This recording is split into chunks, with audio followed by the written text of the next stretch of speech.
Hiya, my name's Rebecca Matveyeva and I'm from 5 Star English, and today this tutorial is going to show you how to talk about the future using English tenses. So the tenses that you can use, well, you can use 6 out of the 12 English tenses. As you'd expect, you can use the future simple, the present continuous, the present simple, and then the future perfect, the future continuous, and the future perfect continuous.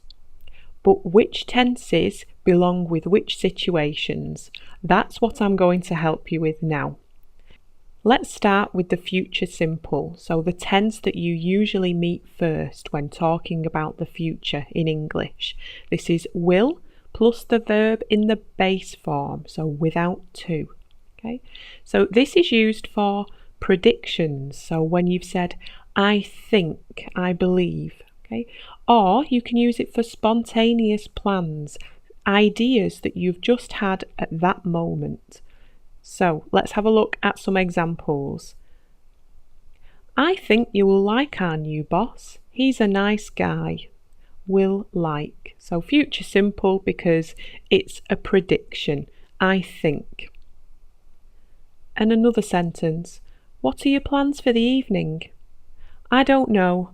I will probably just watch TV. It's an idea that has just come to mind in the last few seconds. It's not a fixed plan, it's a spontaneous plan. So I will probably just watch TV. I will watch TV. Okay, so future simple for predictions and spontaneous plans. The next tense is present continuous, and that's obviously to be in the correct form plus ing form of the verb. So the present continuous is more than just a present tense. You use it in English to also talk about the future. What future? Fixed, agreed plans made in advance. So anything you are sure that you are going to do or that you are not going to do. And you can also use it for predictions when you have solid evidence, when you are sure, with going to. Let's look at some examples. What are your plans for the evening? I'm meeting my friend and we're going out for a drink. We say I am meeting, we are going, present continuous, because it's a fixed plan and you have agreed it with your friend. It would sound strange in English to say I will meet my friend and we will go out for a drink, because it's your plan, it's not spontaneous and it's not a prediction, it's fixed. So use present continuous. What about predictions based on solid evidence? Here's an example sentence. Look at those black clouds. It's going to rain. You are sure, you can see that this is going to happen. So we use present continuous with going to.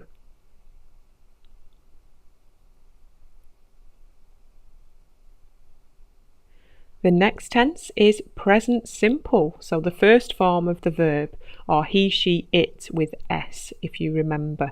So we usually use this to talk about routines and daily activities, things that we do regularly. But you can use present simple to talk about the future as well. In what way?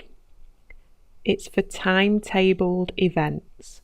So if the future event would start or finish without you, then you would use present simple. It's been timetabled, so it doesn't matter if you are there when it starts or finishes. Present simple for future timetabled events. Think transport, think films, think meetings. They all have a timetable. We need to get to the airport. They land in 10 minutes. So the plane is going to land whether you are at the airport or not. So we use present simple to talk about this.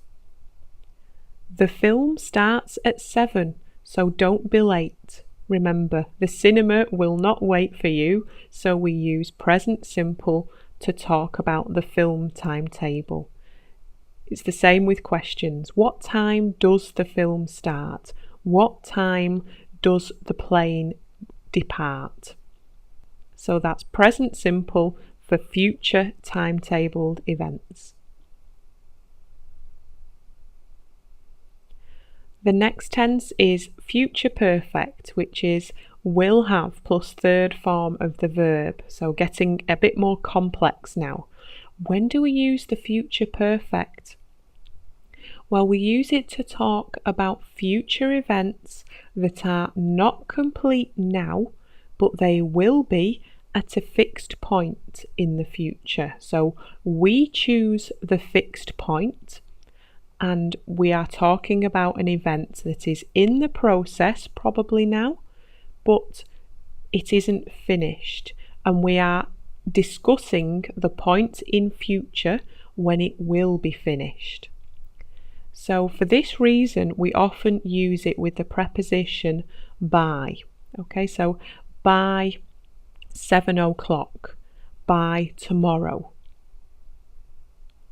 Let's look at an example. I'm busy at the moment.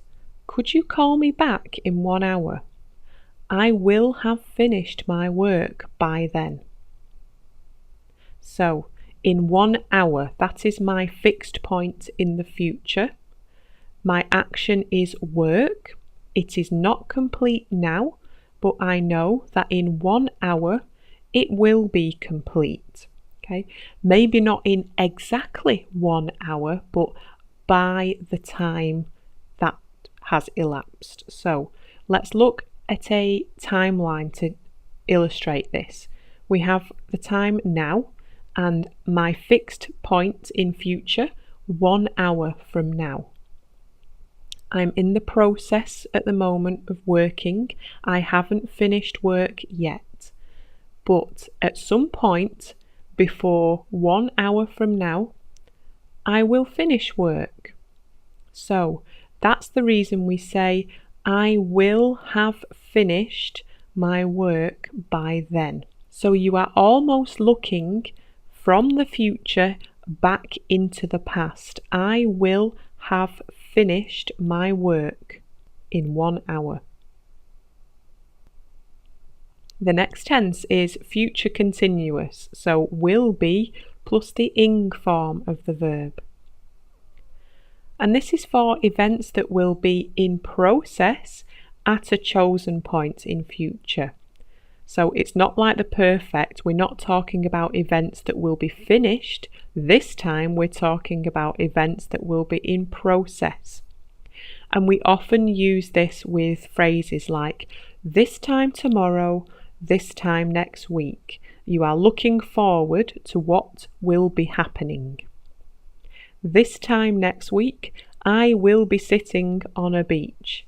I'm going on holiday and I can't wait. So you're looking towards the process of sitting on a beach. You will be sitting on a beach this time next week. The next tense is the future perfect continuous, the last tense that we can use to talk about the future. And this is a complex construction. Will have been plus the ing form of the verb. Now then, we don't often see this in English, but we do use it for events that will reach a milestone, so a special anniversary at a chosen point in future, and they will continue after that point. So things that are in the process now, they will reach a special anniversary and then they will continue. And the situations, as I say, are limited, so you don't often meet it, but it's a good idea to know it and to know which situations you can use it in. And if you ever use this tense in front of me, I will be very, very impressed. So let's have a look at an example. Next Tuesday, I will have been working here for exactly 20 years. So next Tuesday is the milestone, your fixed anniversary, your chosen point. You already work here now. or you are working here now. It is a process, and in the future it will reach the 20-year mark, the special anniversary. And then after that you expect to continue. That's why it's the future, next Tuesday, perfect, reach the milestone, continuous. I'm doing it now, I will carry on doing it in future. So here is the timeline to help you understand. Now, and then next Tuesday, our fixed point, and then 20 years work exactly next Tuesday.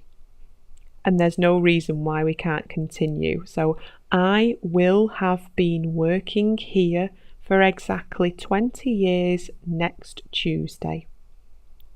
So you can use this for working and living usually. If you want to talk about special anniversaries, try it yourself. So let's have some practice. You're going to test yourself now. All I want you to do is choose the correct sentence out of 3. So, in answer to the question, what are your plans for this evening?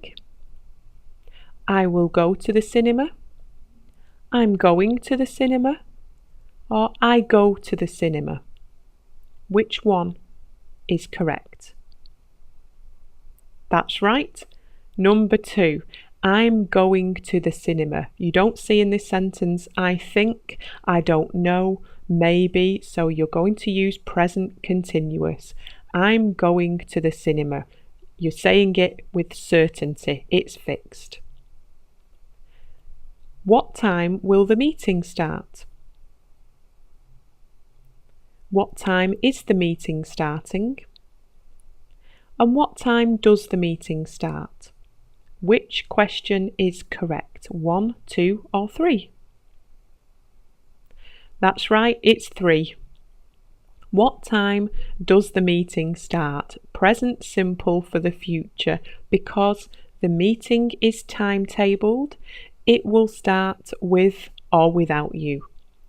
You can say, what time is the meeting starting?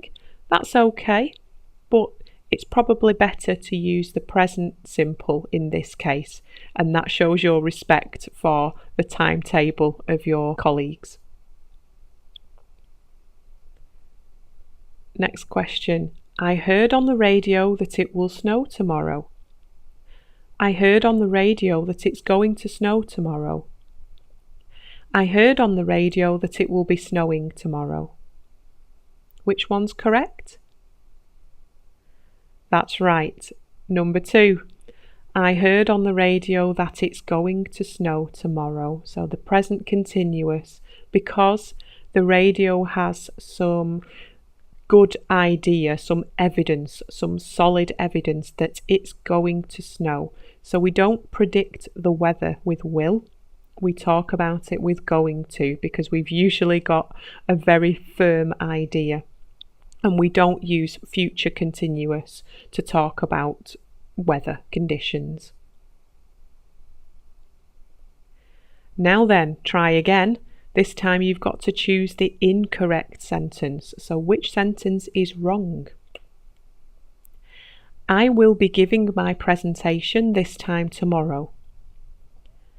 I will have been giving my presentation this time tomorrow.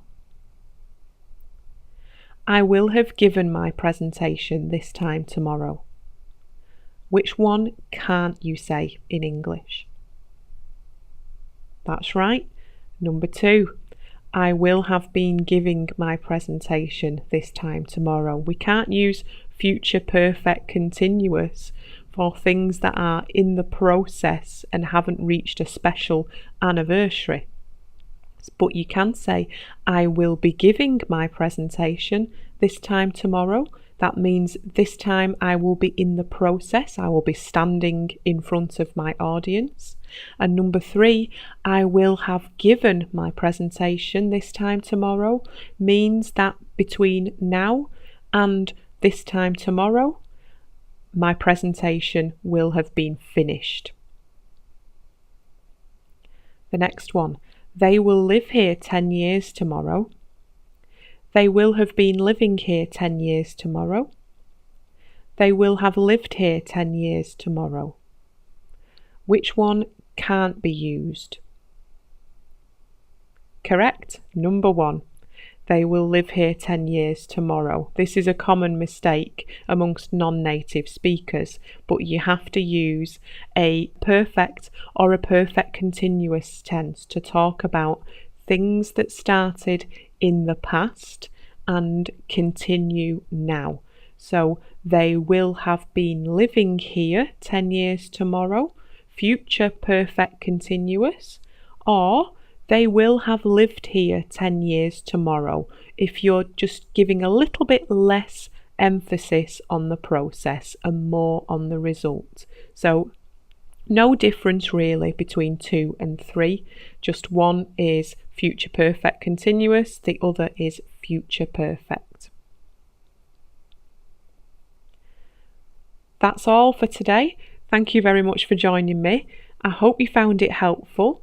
And if you have any suggestions or questions, as always, please just let me know, either via my website, by email, or on Facebook Torfkontakte, wherever you prefer to hang out.